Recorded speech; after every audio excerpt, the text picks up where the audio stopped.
Gino Troy is Global Account Executive for Navy and U.S. Marine Corps over at Omnissa. Gino, welcome. Thanks for being here, sir. George, thank you. It's good to be here. So here we are. We're on the floor, Indo-Pac 2025. One key focus for you is the region's digital front lines. Talk about that. Pull out maybe technological, pull out cultural implications. What are you really focused on here at TechNet?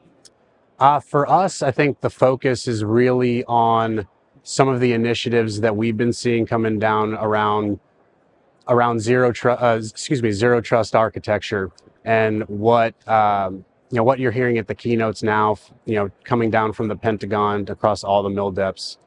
For us, I think it's multifaceted. How we can help each other as industry and with government. How government maybe can even help with some of the challenges that they're seeing on their end, to help us do a better job with the mission. In terms of where I see a lot of the challenges and opportunity for them is this idea of the framework that they are bringing down on zero trust architecture. How do you standardize that across, literally not just different mil depths, but down to different commands within those mil depths, to programs within those commands? It can be daunting, especially I think when you're in cyber and on the IT side. For us, for what we do, a lot of that is, how do we make that easier for them? How do we help them create a solution to fulfill that framework? And for us, it's really around just figuring out how to bring a unified endpoint platform where they can fulfill a lot of these needs while also staying, let's say, nimble and really maintaining that balance between operability and security. And I think that's sometimes those try to get pushed one over the other in a lot of ways, and we're trying to we want to give them their cake and let them eat it too. I'll put it that way. Culturally, Gino, one thing, if I'm reading between the lines of that answer, that culturally is really important when you're talking about such a complex ecosystem in the Department of War, is adoption itself. If you need to push adoption, maximize adoption for all of those if where does user experience come in? Are those two things connected in any way? Absolutely. I mean, if we're talking culturally, user experience is going to be a main focus of that, because culturally, zero trust architecture, again, as a framework, it's not a product. It's where you want to get on that journey. What again is happening is the people that I'm dealing with and my colleagues are dealing with, that are going to have to row that boat through that journey. That's the daunting piece. Getting to a zero trust, a very resilient, taking that framework, taking these requirements that have come down, and being able to not only put that in effect, but make it operable for our warfighters on the front lines, at the edge. So from a cultural perspective, what I find is people that we work with on a day-to-day basis love the idea. Very apprehensive about how to get there, and almost, I don't want to say pessimistic or cynical, but is this just another mandate? Is this going to be something that's going to need another overhaul after we do an overhaul, the type of situation? And what we do in terms of, bringing everybody together and unifying under a single platform or a single control plane, that is end user experience. Not just for our warfighters, but what they need from a digital perspective gets to them, and how fast. So you'll see a lot of users on the back end that are going to have to drive that. what they have to also deal with is security mandates. They're going to have to deal with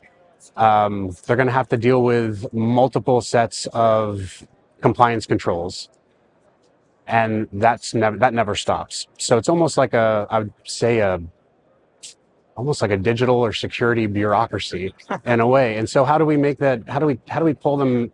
How do we make that easier for them? It's providing, again, they don't have to get rid of what they're doing already. This isn't about, giving them something that is strictly proprietary from, one vendor or anything like that. This is about partnering with other vendors and making it a viable solution where they can continue to use the nuanced architectures, fit them under this ZTA framework that they're being asked to do, and not have it feel like a mandate, but really something that makes them feel empowered, something they should have. They can marry security with operability, if that makes sense. I want to key in on a couple of words that you dropped there and tease out a bit of a follow-up. Edge, really important. I keep hearing that on stage. I hear it in the hallways. I hear it in conversations right here on set.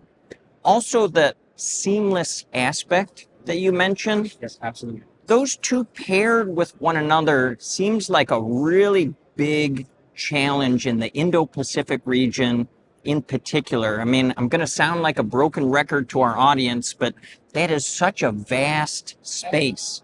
How do you deliver seamless, secure experiences, but do that at the edge in a place like the Indo-Pacific? Yeah, absolutely. So we're talking about an area too that's probably, it's going to be, when we're talking Indo-Pacific, we're talking not just one or two different military departments, right? Everything is joint. And this is something that you've maybe heard a lot over the last couple of years. And how do we help government with, joint architecture, joint network, joint domain, or cross-domain solutions? Because being able to, again, going back to more of a unified platform, it doesn't matter for us whether it's a device, multiple devices, multiple domains, multiple networks. It doesn't matter if it's NIPR, SIPR, JWICS.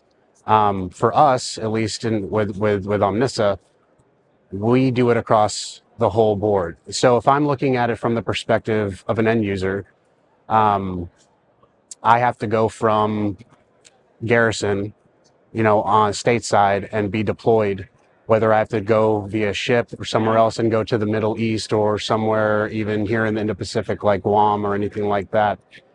I don't really care about, if I'm being transparent, I don't care how my information, how my credentials, how my applications, what I need to use to do my job get there. What I care about is that they are there and I'm not having to spend time going through levels and layers of security or even multiple devices because of the lack of security transfer from device to device, or on a single device. Because the last thing I'm worried about is, do I have all my devices? Do I have the proper wearable? Do I have the proper phone? Is that my SIPR phone? Is that my NIPR phone? When I get to a fob or to a tactical environment which will be more at the edge, are those same devices on that network going to work? And will I have every application I need to not only do my job, but to stay safe? And so for me, that's where we get to really focus on fulfilling the mission, which is giving them a solution, again, to fulfill what they might call these mandates, make them not feel as much as mandates, and something that's a force multiplier, which, and give them a single solution to where they can continue to use their other security solutions or tactical solutions that they might be using, and not see any kind of latency or lack of use, in the switch over in these environments. Just a single platform that meets all these requirements with one single sign-on, one enrollment, and do it. We could even do it on multiple devices if that's what they want to do. We just want to make sure that it's secure and that it keeps them nimble. Years ago it would have been, how do we strip down the warfighter and keep them as lethal as they can, more from a hardware perspective. It could have been a tactical vest carry or something like that. How do we make that equally as defensible, but also give that Marine as much agility as possible? We're just doing the same thing from a security or from a cyber perspective, using technology instead of bullets. So I guess that's one way to look at it. Gino Troy, Omnissa, thanks so much, sir. George, thanks for having me.